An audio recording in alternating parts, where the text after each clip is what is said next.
Setiap malam itu dalam hadis Imam Bukhari disebutkan yanzilu Rabbuna, Allah turun. Nah, ini gak usah diartikan Allah turun secara fisik, karena Allah bukan fisik, hanya Allah yang tahu maknanya. Tapi ini maknanya adalah Allah mengetuk hatimu, mengetuk rumahmu setiap sepertiga malam terakhir. Allah mengatakan, adakah yang bangun untuk sholat? Adakah yang bangun untuk taubat? Adakah yang berdoa? Itu undangan. Jadi hadis qudsi ini hadis undangan untuk bangun setiap sepertiga malam terakhir. Bapak ini ngundang temen, diundang hari pertama nggak datang, besok diundang lagi nggak datang, ketiga nggak datang, keempat masih ngundang nggak? Nggak mau ya? Sama. Kira-kira Allah begitu. Allah lebih mulia dari itu. Kalau malam pertama nggak bangun, malam kedua nggak bangun, malam ketiga nggak bangun, dia malam keempat Allah biarin aja Pak. Jadi roh kita itu Allah kembalikan saat-saat itu, sesaat saja. Kemudian kita mau nggak menutup pintu tidur ini, walaupun cuma 15 menit. Nih saya mau tanya Pak, coba lihat kalau ada orang yang divonis oleh dokter sakit jantung, terus dokter bilang, kamu latihan ya, lari cepat setiap hari setengah jam. Dia jalanin nggak Pak? Dijalanin, kenapa? Pengen sehat jantung. Yang ngomong dokter fisik. Ini sekarang ngomong dokter kolbu Pak. Bapak mau sehat nggak kolbunya? Coba setengah jam atau 15 menit setiap malam itu menyebut nama Allah. Ya Rahman Ya Rahim aja cukup. Ya Rahman Ya Rahim, Ya Rahman Ya Rahim. Kalau Bapak ragu udah baca Bismillahirrahmanirrahim aja sebanyak-banyaknya. Ragu udah baca La ilaha illallah afdalu dzikri la ilaha illallah. Zikir paling afdal, paling tinggi itu La ilaha illallah. Udah itu ambil. Ambil ini zikir, dipakai. Walaupun ketiduran, amalin aja. Jadi ternyata tertidur dalam zikir itu anugerah. Tapi tertidur tidak mau zikir, ini musibah. Nggak Pak, ketiduran lagi zikir.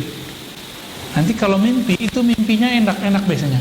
Mimpi ketemu Nabi, mimpi ketemu orang soleh, rohnya tuh melayang kemana-mana tuh. An-naum fi dzikr ni'matun. Tidur dalam berzikir nikmat. Ya. Tapi jangan tertidur lagi sujud Pak ya. Sujud nggak balik-balik. Nah ini kejadian santri kita di pesantren ya. Yaftah bab, yaghlid babal ghina wa yaftah babal faqr. Menutup pintu merasa cukup dari bantuan Allah, lalu membuka pintu merasa fakir di hadapan Allah Subhanahu wa ta'ala. Ini ciri-ciri orangnya nanti suka doa. Suka banyak-banyak doa. Dan yang keenam ya, kata beliau, yaghliq babal amali wa yaftah babal isti'adat. Menutup pintu angan-angan, mempersiapkan diri untuk pintu kematian.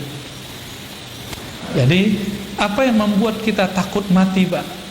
Karena kita banyak berangan-angan tentang hidup panjang, tentang anak-anak, nanti anak saya gimana, nanti pasangan saya gimana, nanti pensiun saya gimana.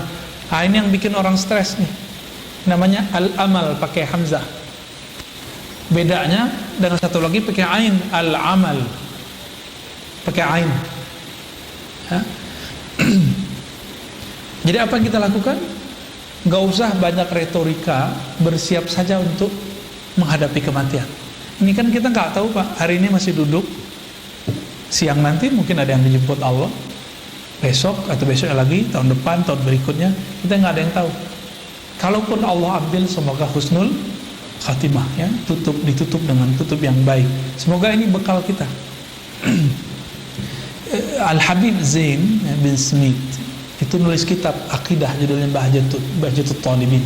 Apa kata beliau? Ini sering saya ulang. Seseorang yang tidak sempurna kerohaniannya ketika hidup di dunia, dia akan mencarinya ketika di alam barzakh. Tapi di alam barzakh lama Pak. Sejam di kita, di mereka udah rasanya puluhan tahun mungkin.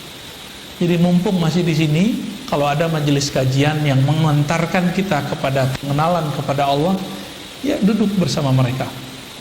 nanti kita akan merindukan majelis-majelis itu. Bapak akan merindukannya. Bahkan kita meninggal nih, udah meninggal kita nyari orangnya, mau ngaji lagi Pak. Bedanya apa? Kalau sekarang kita cari pahala, kalau nanti mereka nggak cari pahala, orang di alam barzakh itu. Nah, ini yang dikatakan Nabi, bahwa Nabi Musa masih sholat di kuburnya. Itu Nabi Musa sholat di kuburnya mau cari pahala atau menaikkan derajat pengenalannya kepada Allah. Tentu yang kedua, nggak cari pahala lagi. Nah, mumpung masih di sini, cari ilmu tentang mengenal Allah. Insya Allah nanti kita kenyang Pak di sana.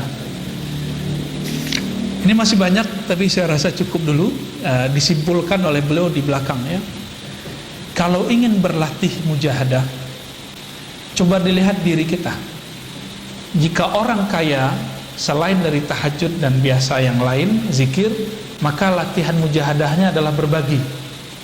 Bapak ini kan sudah diberi kemapanan oleh Allah SWT sebagian besar. Maka mulailah berbagi.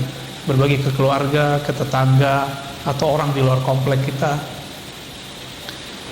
Orang-orang yang disebut di sini punya kemuliaan pemimpin, itu kan biasanya suka dilayani. Maka mujahadah dia adalah melayani. Ini mujahadahnya. Kita ini kan hidup di dunia cari nama. Ada nama jabatan, Pak Direktur, Pak Manajer, Pak GM. Ada yang gelar akademis, Doktor, Profesor, MA, SAG, Sarjana Alam Gaib. Ya. Apalagi Pak? Itu orang mau cari tambahan nama, mau di depan apa atau di belakang. Itu kita mau cari nama Pak. Atau ingin cari nama yang di depannya pakai H, Haji. Nah Bapak sekarang kalau mengenalkan diri ke orang, jangan pakai Pak Haji atau Pak Doktor. Saya Doktor Fulan, saya Direktur, saya Pak Haji. Jangan pakai itu lagi, sebut nama sendiri. Nah ini jihad mujahadah melawan ego. Kira-kira bisa nggak tuh? Bisa ya, harus bisa Pak. Ya, nanti dicek udah berhasil atau belum. Ketika orang tidak menyebut gelar kita, jabatan kita, kita merasa biasa aja. Berarti Bapak sudah normal, sudah sehat kalbunya.